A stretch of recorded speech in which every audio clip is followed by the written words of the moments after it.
Assalamualaikum warahmatullahi wabarakatuh. Selamat pagi anak-anak. Bagaimana kabarnya pada pagi hari ini? Alhamdulillah semua sehat ya. Oke, saya akan mengabsen terlebih dahulu. Ahmad,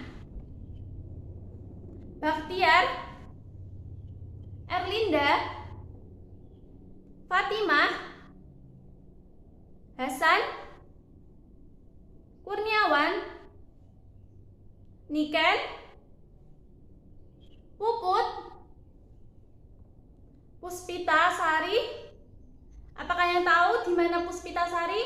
Apakah ada keterangannya sakit ataupun izin? Baiklah, karena belum ada keterangannya, saya lewati terlebih dahulu. Rahma, Bagus, Syamsul, Salma. Oke, anak-anak, sebelum mulai pembelajaran pada pagi hari ini, marilah kita berdoa menurut agama dan kepercayaan masing-masing. Berdoa dimulai. Berdoa selesai. Oke, sekarang dibuka bukunya pada bab 1 mengenai hak asasi manusia dalam perspektif Pancasila. Oke, pada pembelajaran kali ini saya akan menggunakan metode pembelajaran dengan menggunakan model pembelajaran jigsaw, di mana satu kelompok nanti terdiri dari 4 orang. Di sini berapa jumlah anaknya? Oke, 28 ya. Jadi nanti 28 nanti dibagi menjadi 7 kelompok. Jadi setiap kelompok itu nanti terdiri dari 4 orang. Nah, setiap orangnya nanti, setiap satu kelompok yang terdiri dari 4 orang itu nanti saya berikan materi yang berbeda-beda. Di mana nanti 1 sampai 7 kelompok ini yang memiliki materi yang sama, anggota yang memiliki materi yang sama akan berkumpul membentuk kelompok lagi yang dinamakan kelompok ahli. Jadi nanti yang kelompok pertama yang terdiri dari 4 orang, yang pembentukan pertama nanti dinamakan kelompok asli. Kemudian satu kelompok yang terdiri dari 4 orang ini yang memiliki materi yang berbeda, kemudian bersatu atau berkumpul dengan kelompok lainnya yang memiliki materi yang sama menjadi satu kelompok, itu dinamakan kelompok ahli. Jadi nanti setelah kelompok ahli berkumpul sesuai dengan materi yang saya berikan, bisa berdiskusi, nanti kembali lagi di kelompok asli. Nanti di kelompok asli nanti bisa diskusi lagi, nanti bisa bisa mengerjakan beberapa tugas atau perintah dari saya. Nanti bisa dikumpulkan dan bisa dijadikan sebagai bahan presentasi. Oke, apakah ada yang ditanyakan? Baik, semua sudah paham ya. Sebelum kita ke pembelajaran dengan model pembelajaran jigsaw, saya akan menjelaskan mengenai pengertian hak asasi manusia itu sendiri, kemudian perkembangan hak asasi manusia, macam-macam hak asasi manusia, kewajiban asasi manusia, dan juga pelanggaran hak asasi manusia. Apakah sudah dibuka bukunya? Oke, di sini saya mau bertanya, apa sih yang dimaksud dengan hak asasi manusia? Apakah ada yang tahu? Ada yang mau berpendapat? Oke, Bagas, apa menurut kamu mengenai hak asasi manusia? Oke, baik. Ada yang lain pendapatnya? Oke, Syamsul, apa? Oke, bagus. Pernyataan pendapat dua teman kalian itu semua betul ya. Bahwasanya hak asasi manusia merupakan sesuatu yang harus dimiliki, sesuatu yang harus diterima oleh semua orang, yang merupakan pemberian dari Tuhan Yang Maha Esa. Tetapi lebih rinci lagi, saya akan menjelaskan mengenai hak asasi manusia itu sendiri. Bahwasannya ketika kita memaknai hak asasi manusia itu kan terdiri dari 3 kata, yaitu hak, asasi, dan juga manusia. Hak sendiri bermakna sesuatu yang harus dimiliki, sesuatu yang harus diterima oleh setiap orang. Yang kedua yaitu asasi. Asasi di sini maknanya yaitu pokok, mendasar, utama. Kemudian yang terakhir yaitu manusia. Manusia merupakan salah satu makhluk Tuhan Yang Maha Esa yang diberikan akal oleh Tuhan Yang Maha Esa. Oke, apabila kita lihat dari ketiga pengertian tersebut, maka hak asasi manusia itu sendiri adalah hak dasar atau hak pokok yang melekat pada diri setiap manusia, yang merupakan anugerah dari Tuhan Yang Maha Esa yang tidak dapat diganggu gugat maupun dicabut oleh siapapun yang ada di dunia ini. Oke, apakah ada yang ditanyakan? Oke, belum ya. Kemudian pengertian hak asasi manusia itu sendiri dapat dilihat dalam beberapa peraturan di Indonesia maupun oleh beberapa ahli di dunia. Contohnya yaitu pengertian hak asasi manusia dalam Undang-Undang Nomor 39 Tahun 1999. Apakah ada yang tahu? Oke, apa? Baik, betul ya. Bahwasanya pengertian hak asasi manusia menurut Undang-Undang Nomor 39 Tahun 1999 menyatakan bahwa hak asasi manusia adalah seperangkat hak yang melekat pada diri setiap manusia, yang manusia itu merupakan kodratnya, merupakan anugerah dari Tuhan Yang Maha Esa, merupakan makhluk Tuhan Yang Maha Esa. Sehingga di sini dikatakan bahwa kodrat manusia itu merupakan makhluk Tuhan Yang Maha Esa, sehingga hak asasi manusia itu diberikan oleh Tuhan Yang Maha Esa dan harus dihormati oleh setiap manusia tanpa terkecuali. Jadi kita itu harus menghormati, menghargai hak asasi manusia satu dengan yang lainnya, agar dapat terwujudnya perdamaian, agar terwujudnya kerukunan antar manusia. Kemudian pengertian hak asasi manusia itu sendiri menurut ahli yaitu John Locke, salah satu ahli yaitu John Locke yang terkenal. Apakah ada yang tahu? Ya, coba Salma, apa? Baik, bahwasannya menurut John Locke, hak asasi manusia adalah hak yang diberikan langsung oleh Tuhan Yang Maha Esa, yang bersifat kodrati. John Locke di sini memberikan kata hak asasi manusia itu merupakan pemberian dari Tuhan Yang Maha Esa yang bersifat kodrati. Kodrati di sini bermakna sesuatu yang bersifat suci, bahwa kodrat manusia sebagai makhluk Tuhan Yang Maha Esa yang diberikan hak langsung. Hak tersebut itu langsung diberikan oleh Tuhan Yang Maha Esa, itu bersifat suci karena langsung diberikan Tuhan Yang Maha Esa. Oke. Selanjutnya yaitu mengenai ciri-ciri atau sifat dari hak asasi manusia itu sendiri. Yaitu apakah ada yang tahu? Ya, Baktiar, berapa? Ya, ada 4 ciri-ciri hak asasi manusia. Yang pertama, oke, yang kedua, baik. Oke, betul ya. Bahwasannya secara umum itu hak asasi manusia itu memiliki 4 sifat atau ciri-cirinya itu memiliki 4 sifat. Yang pertama yaitu hak asasi manusia itu tidak dapat dicabut. Bahwasanya hak asasi manusia satu dengan yang lainnya itu tidak dapat dicabut oleh siapapun, bahkan orang yang memiliki kekuasaan tertinggi sekalipun seperti presiden, raja tertinggi yang menguasai seluruh dunia tidak memiliki hak, tidak memiliki kewenangan maupun kekuasaan untuk mencabut hak asasi manusia yang lainnya. Kemudian yang kedua yaitu hak asasi manusia itu tidak dapat dibagi-bagi. Maknanya satu orang dengan orang lain, individu satu dengan individu yang lain itu tidak dapat membagi-bagi haknya, karena setiap individu memiliki haknya masing-masing. Kemudian yang ketiga yaitu hak asasi manusia bersifat hakiki atau hakikat. Maknanya yaitu hak asasi manusia itu sendiri telah ada, telah diterima, telah dimiliki sejak ia lahir. Atau bahkan terdapat pendapat lain yang mengatakan bahwa hak asasi manusia itu telah diberikan atau telah dimiliki oleh seseorang itu sejak dalam kandungan. Kemudian yang terakhir yaitu hak asasi manusia bersifat universal. Universal ini maksudnya menyeluruh, bahwasannya setiap manusia tanpa terkecuali itu memiliki hak yang sama, harus dihormati tanpa terkecuali, tanpa membeda-bedakan latar belakang, entah itu baik gender, perempuan laki-laki, baik itu status sosial miskin maupun kaya, maupun berpendidikan maupun tidak berpendidikan, itu memiliki hak yang sama. Salah satunya yaitu hak untuk hidup. Keduanya itu memiliki hak untuk hidup. Selanjutnya, perkembangan hak asasi manusia itu sendiri. Pada zaman dahulu, hak asasi manusia itu belum seperti sekarang ini dihargai dan dihormati. Dulu itu banyak sekali pelanggaran hak asasi manusia, belum adanya kesadaran, belum adanya pengetahuan mengenai pentingnya hak asasi manusia itu sendiri. Di mana perkembangan hak asasi manusia di dunia? Yang pertama yaitu perkembangan hak asasi manusia di Yunani.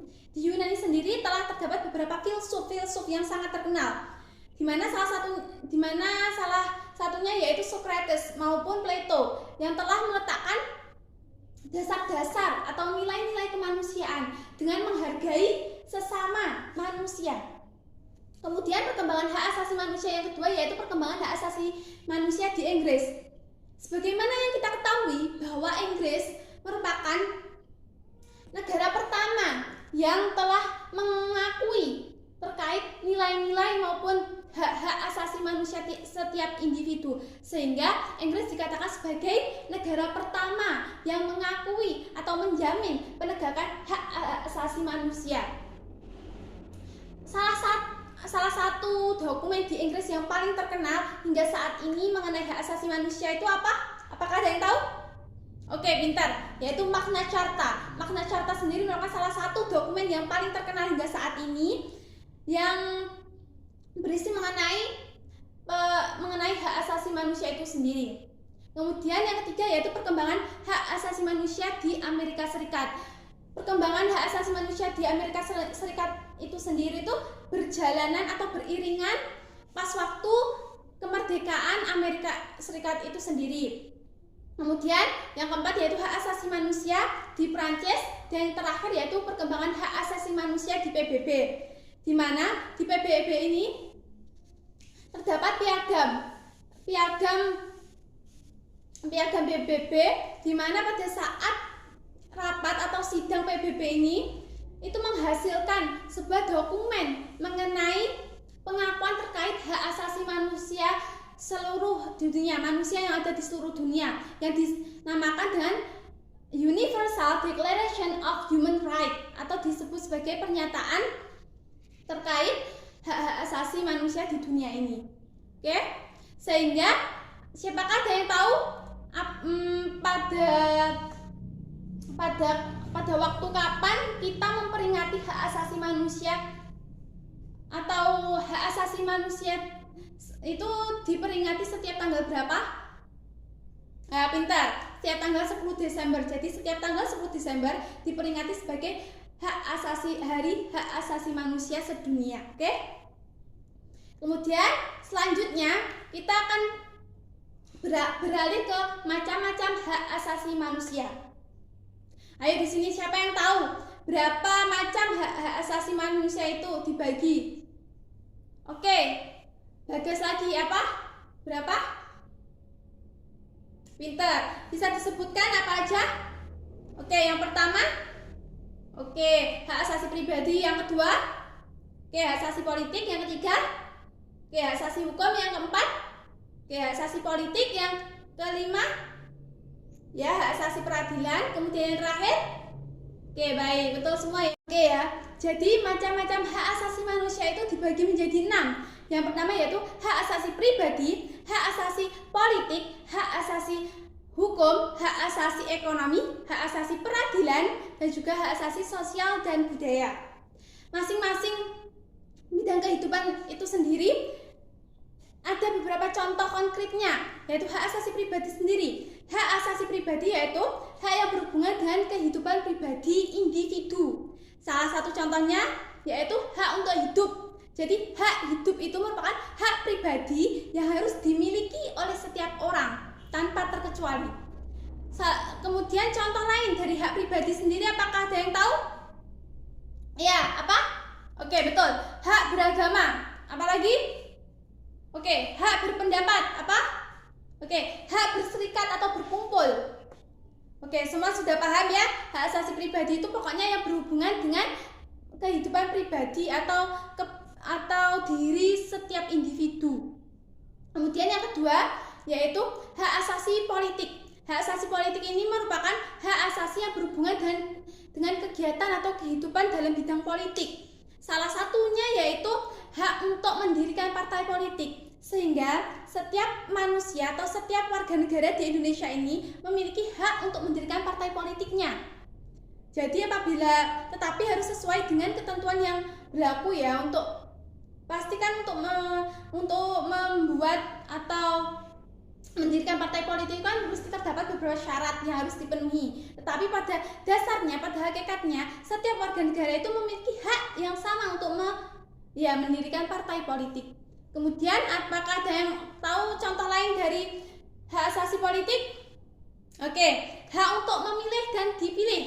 Ini itu sering kita jumpai pada saat pemilu maupun pilkada, pilkades, pokoknya pada waktu pemilihan umum, di mana hak memilih dan dipilih setiap orang itu harus diakui. Tapi terkadang untuk seseorang yang tidak menggunakan haknya atau bertindak golput itu sangat disayangkan, karena hal tersebut merupakan haknya untuk memilih pemimpin pada saat pemilihan umum tersebut. Jadi untuk anak-anak sekalian, apabila telah mendapatkan hak untuk memilih, harus menggunakan haknya sebaik-baiknya ya. Oke, selanjutnya yaitu yang ketiga, hak asasi. Hak asasi hukum. Hak asasi hukum ini itu hak yang berhubungan dengan segala hal yang berhubungan dengan hukum, segala kegiatan atau dalam ranah hukum, atau biasa dikatakan sebagai segala sesuatu yang berada di depan hukum maupun pemerintahan. Salah satu contoh konkret dari hak asasi hukum sendiri, apakah ada yang tahu? Oke, pintar. Hak untuk mendapatkan perlakuan yang adil di depan hukum dan pemerintahan. Jadi setiap warga negara Indonesia itu harus memiliki hak, atau dia itu harus mendapatkan perlakuan yang adil ketika di depan hukum maupun pemerintahan, baik itu orang kaya maupun orang miskin, baik itu orang yang memiliki kekuasaan maupun yang tidak, semua diperlakukan yang sama. Oke, baik. Kemudian hak asasi ekonomi. Hak asasi ekonomi sendiri yaitu hak yang berhubungan dengan kegiatan perekonomian, baik itu produksi, distribusi maupun konsumsi. Jadi semua kegiatan perekonomian yang berhubungan dengan hal-hal yang berhubungan dengan kegiatan perekonomian itu disebut sebagai hak asasi ekonomi. Salah satu contohnya yaitu hak untuk melakukan jual beli ataupun sewa menyewa, hak untuk mendapatkan sesuatu atau memiliki barang. Jadi setiap orang itu memiliki hak untuk membeli barang apa yang mereka butuhkan, apa yang mereka inginkan. Oke? Di sini apakah ada yang ditanyakan? Oh baik, belum ya. Selanjutnya hak asasi peradilan. Hak asasi peradilan sendiri yaitu hak untuk mendapatkan perlakuan yang sama pada saat proses pengadilan. Di sini pada saat proses pengadilan itu semua orang itu harus diperlakukan sama. Entah itu memiliki latar belakang yang berbeda, baik itu gender, baik itu status sosial maupun yang lainnya, harus diperlakukan yang sama. Tidak boleh, hukum itu tidak boleh berat sebelah. Oke? Salah satu contoh dari hak asasi peradilan sendiri, apakah ada yang tahu? Ya, Salma apa? Ya, pintar. Yaitu hak untuk mendapatkan perlakuan yang sama pada saat penyelidikan, penggeledahan maupun penahanan di muka umum. Oke. Kemudian yang terakhir yaitu hak asasi manusia dalam sosial budaya. Hak asasi manusia sosial budaya ini berhubungan dengan kemasyarakatan. Contohnya yaitu hak untuk mendapatkan pendidikan dan juga pengajaran. Jadi kayak kalian semua ini merupakan salah satu hak asasi sosial budaya, karena kalian itu memiliki hak untuk mendapatkan pengajaran dari saya, untuk mendapatkan nilai dari saya, untuk mendapatkan pendidikan guna menggapai cita-cita yang anak-anakku sekalian inginkan. Kemudian selanjutnya kita akan berlanjut ke pengertian dari kewajiban asasi manusia itu sendiri. Kewajiban asasi manusia. Di sini apakah kalian tahu apa pengertian dari kewajiban asasi manusia? Oke. Apa? Baik, pintar. Kewajiban asasi manusia merupakan sesuatu yang wajib untuk dilakukan, di mana kewajiban asasi manusia itu menjadi penyeimbang dari hak asasi manusia. Jadi selain kita mendapatkan hak kita, kita harus melaksanakan kewajiban kita, sehingga nanti kita itu tidak berat sebelah. Jadi orang-orang itu tidak hanya menerima haknya, tetapi dia harus melaksanakan kewajibannya. Oke? Apakah ada yang ditanyakan? Oke, ada ya. Jadi ketika seseorang tidak melaksanakan kewajibannya, maka haknya itu harus bisa jadi tidak dipenuhi. Karena apa? Karena terkadang seseorang itu baru bisa mendapatkan hak itu harus melaksanakan kewajibannya dulu. Jadi seseorang itu tidak serta-merta mendapatkan haknya saja, tetapi dia harus melakukan atau menjalankan kewajibannya dulu, baru dia akan mendapatkan hak yang diinginkan, hak yang harus diterima. Sudah paham ya? Jadi ketika kalian memiliki hak kalian untuk mendapatkan uang saku dari orang tua kalian, maka kalian harus melaksanakan kewajiban kalian dulu, yaitu untuk menuntut ilmu di sekolahan. Sini ada yang paham? Apakah sudah paham? Oke, pertanyaan bagus ya. Kemudian selanjutnya kita akan beralih ke hak asasi manusia yang dilanggar atau biasa disebut dengan pelanggaran hak asasi manusia. Pelanggaran hak asasi manusia. Pelanggaran hak asasi manusia itu sendiri merupakan setiap tindakan seseorang atau kelompok tertentu, baik itu aparat negara yang sengaja maupun tidak sengaja, yang secara hukum mengurangi, menghalangi, atau bahkan menghilangkan hak asasi manusia itu sendiri.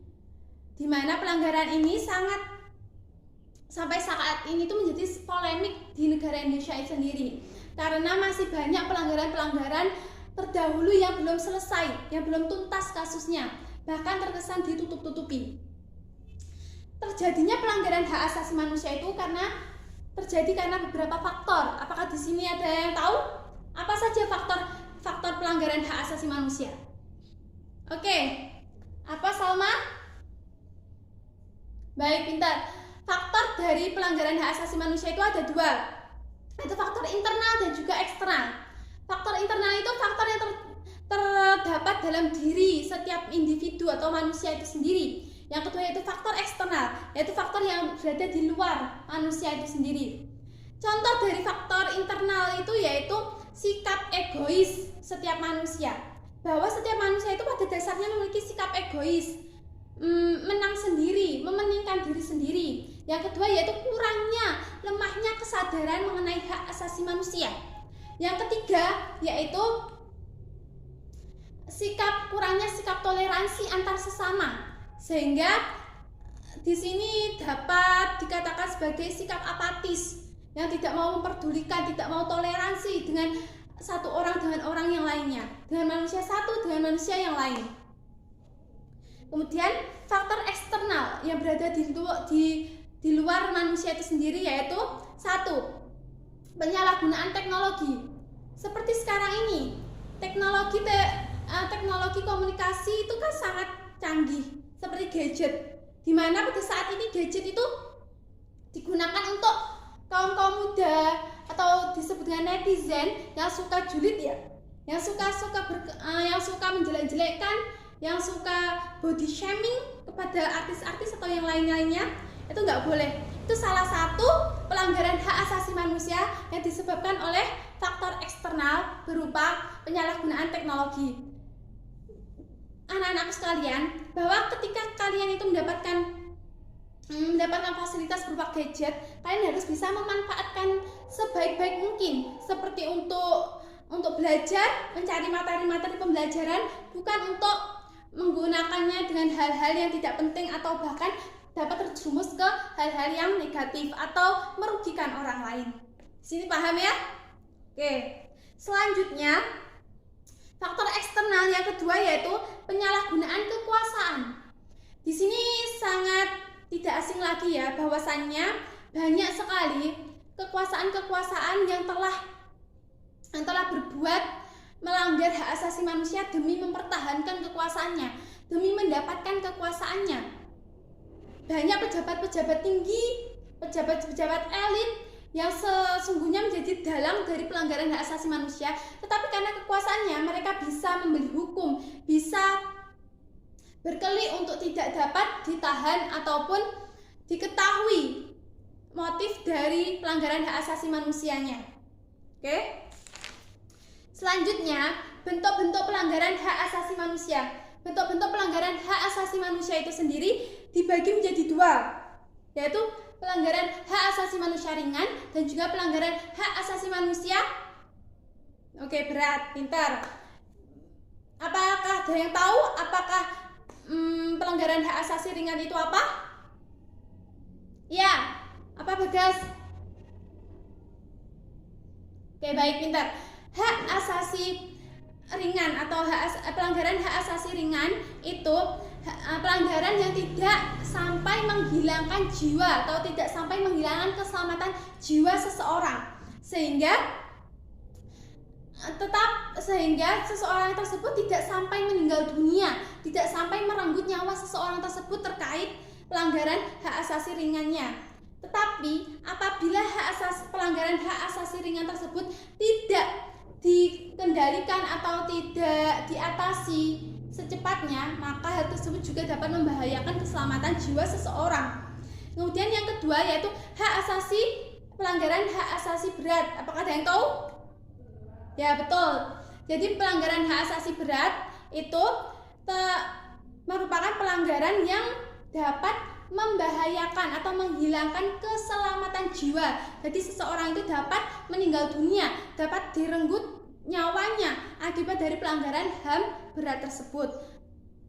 Menurut Undang-Undang Nomor 26 tahun 2000 sendiri, pelanggaran HAM berat itu dibedakan menjadi dua atau digolongkan menjadi dua, yaitu kejahatan genosida dan juga kejahatan terhadap kemanusiaan. Baiklah, silakan membentuk beberapa kelompok. Satu kelompok terdiri dari 4 anggota atau 4 siswa. Jadi nanti pembagian kelompoknya sesuai dengan nomor absen ya. Jadi absen 1 sampai absen 4 itu kelompok 1, absen 5 sampai absen 8 itu kelompok 2 dan seterusnya. Baik, udah? Oke. Kelompok ini nanti disebut sebagai kelompok asli. Oke? Berapa kelompok semuanya? Oke, ada 7 kelompok. Jadi kelompok aslinya itu ada 7 kelompok. Jadi masing-masing kelompok itu terdiri dari 4 anggota. 4 anggota ini saya bagi lagi mencari 4 materi. Yang pertama yaitu upaya penegakan hak asasi manusia melalui pencegahan. Yang kedua yaitu upaya penegakan hak asasi manusia melalui penindakan. Yang ketiga yaitu menganalisis pelanggaran-pelanggaran hak asasi manusia ringan. Yang keempat yaitu menganalisis pelanggaran hak asasi manusia berat. Jadi nanti setiap masing-masing kelompok itu kan memiliki 4 anggota. Nah, 4 anggota ini tadi sudah memiliki beberapa materi yang berbeda-beda. Jadi kelompok asli yang memiliki materi yang sama dengan kelompok yang lainnya bisa berkumpul menjadi satu membentuk kelompok ahli. Baik, apakah ada yang ditanyakan? Sudah paham ya? Oke, ayo. Yang materinya sama bisa membentuk kelompok ahli. Oke, apakah sudah selesai? Baik, setelah selesai kelompok ahlinya, bisa kembali lagi ke kelompok aslinya dan berdiskusi ya mengenai apa yang telah didapatkan. Oke, saya kasih waktu 10 menit. Nanti setiap masing-masing kelompok harus dapat presentasi atau bisa mempresentasikan hasil dari diskusi kelompoknya di depan ya. Baik.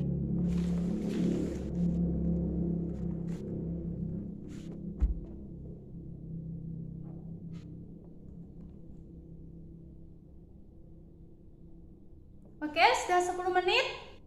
Siapa yang mau maju ke depan terlebih dahulu? Kelompok berapa? Oke, kelompok 3 silakan maju ke depan dan mempresentasikan hasil diskusi kelompoknya.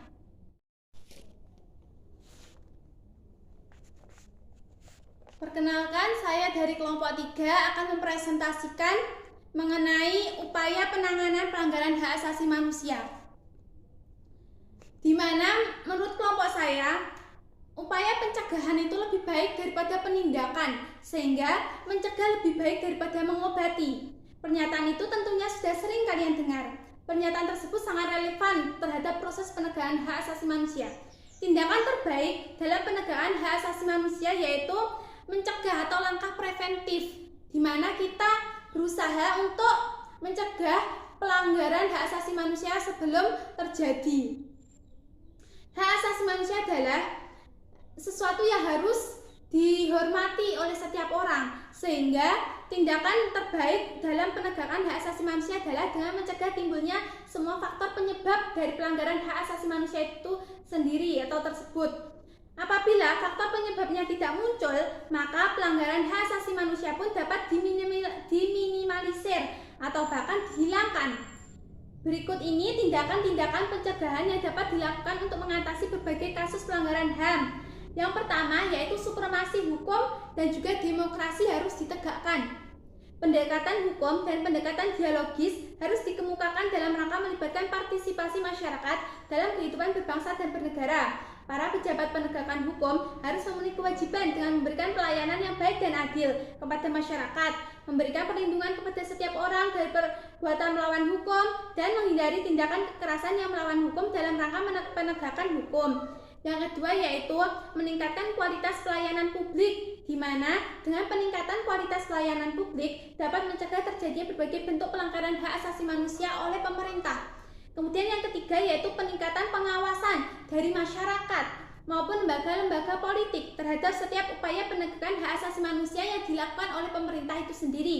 Kemudian yang keempat yaitu meningkatkan penyebarluasan gagasan dan upaya menegakkan hak asasi manusia kepada masyarakat melalui lembaga pendidikan formal seperti sekolah maupun perguruan tinggi maupun pendidikan non formal seperti kegiatan-kegiatan keagamaan maupun diskusi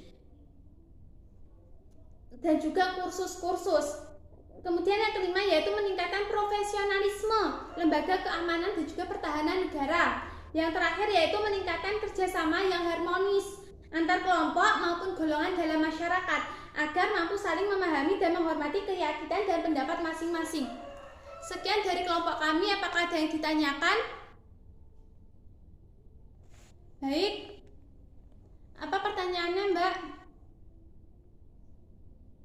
Oke, menurut kelompok saya upaya-upaya ini itu merupakan upaya preventif atau upaya pencegahan, sehingga contohnya yaitu pada poin meningkatkan pengawasan dari masyarakat, sehingga di sini masyarakat memiliki kontribusi yang penting sebenarnya, karena apabila masyarakat tidak turut serta, tidak berkontribusi untuk mengawasi pelaksanaan hak asasi manusia atau pelaksanaan penegakan hak asasi manusia itu sendiri, pasti pelanggaran hak asasi manusia itu pasti akan terjadi.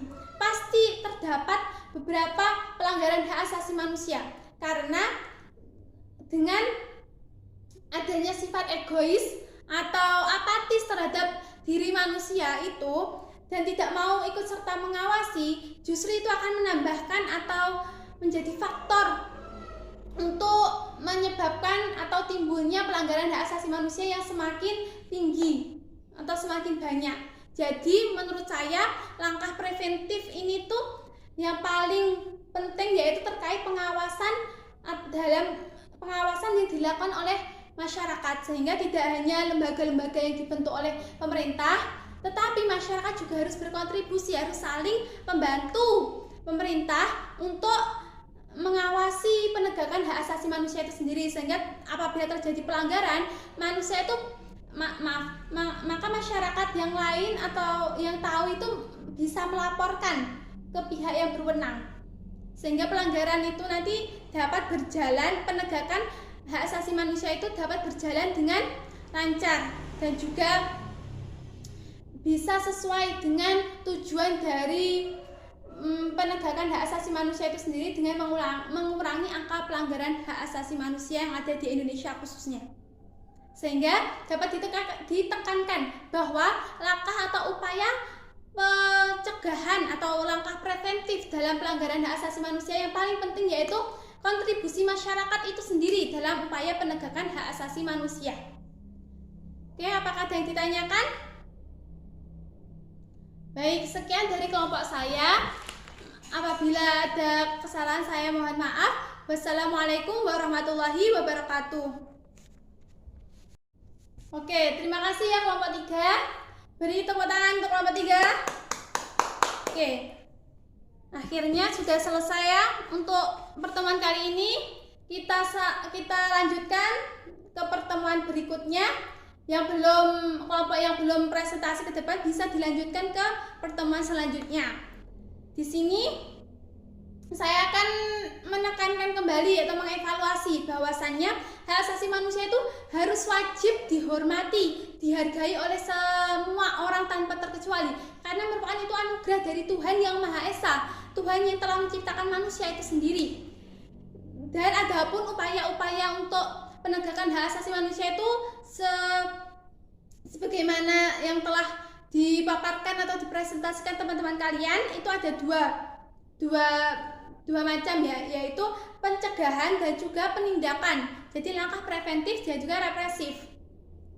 Untuk langkah preventif pada hari ini tadi bisa dilakukan beberapa upaya. Salah satunya yaitu dengan kontribusi masyarakat. Seperti kalian semua itu juga harus dapat berkontribusi untuk menegakkan hak asasi manusia di kehidupan sehari-hari. Contohnya kalau kalian melihat teman kalian dibully dengan teman yang lain, kalian harus dapat menasehatinya, harus membela anak yang dibully tersebut.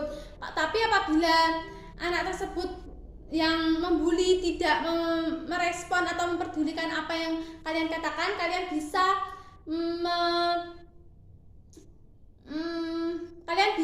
melaporkan ke Bapak Ibu Guru. Itu merupakan salah satu wujud nyata dari langkah preventif kalian untuk bisa menegakkan hak asasi manusia, baik itu di lingkungan sekolah maupun di lingkungan masyarakat maupun di lingkungan keluarga kalian. Oke, apakah ada yang ditanyakan? Baik, apa? Nurul? Oke, jadi faktor penentu atau faktor yang menurut saya memiliki kontribusi atau faktor yang mempengaruhi pelanggaran hak asasi manusia yang paling utama yaitu faktor diri sendiri atau faktor internal. Salah satunya yaitu sikap egois maupun apatis dalam diri setiap manusia. Karena ketika seseorang memiliki sikap egois, memiliki sikap apatis kepada orang lain, maka seseorang tersebut akan merasa bahwa sesuatu itu tidak penting, orang lain itu tidak penting. Yang penting itu dirinya sendiri, sehingga dia tidak memperdulikan dengan orang-orang yang ada di sekitarnya, dengan pelanggaran hak asasi manusia di sekitarnya. Bahkan lebih ironisnya, orang yang memiliki ego yang tinggi, tidak memiliki toleran, dia bisa menjadi pelaku pelanggaran hak asasi manusia. Contohnya, dia itu tidak memperdulikan tetangganya yang lain. Ketika ada tetangganya yang sholat, dia mendengarkan musik atau menghidupkan musik yang sangat kencang, di mana hal tersebut merupakan salah satu pelanggaran hak asasi manusia kan? Nah, itu merupakan salah satu contoh kecil yang terkadang itu tidak kita ketahui atau tidak kita sadari bahwa itu merupakan salah satu pelanggaran hak asasi manusia. Sehingga faktor utama yang paling mempengaruhi pelanggaran hak asasi manusia seseorang yaitu sikap egonya itu. Ego yang besar itu sangat berbahaya, dan juga sikap yang egois itu mampu menghilangkan rasa solidaritas, rasa persaudaraan, sehingga muncullah atau timbullah pelanggaran hak asasi manusia yang dapat dilakukannya kepada orang lain. Sekian dari penjelasan saya. Apakah ada yang ditanyakan? Apakah sudah paham? Oke, baiklah. Untuk pertemuan selanjutnya yaitu kita dapat melanjutkan presentasi mengenai upaya-upaya yang dilakukan dalam penegakan hak asasi manusia ya. Sekian dari saya. Wassalamualaikum warahmatullahi wabarakatuh.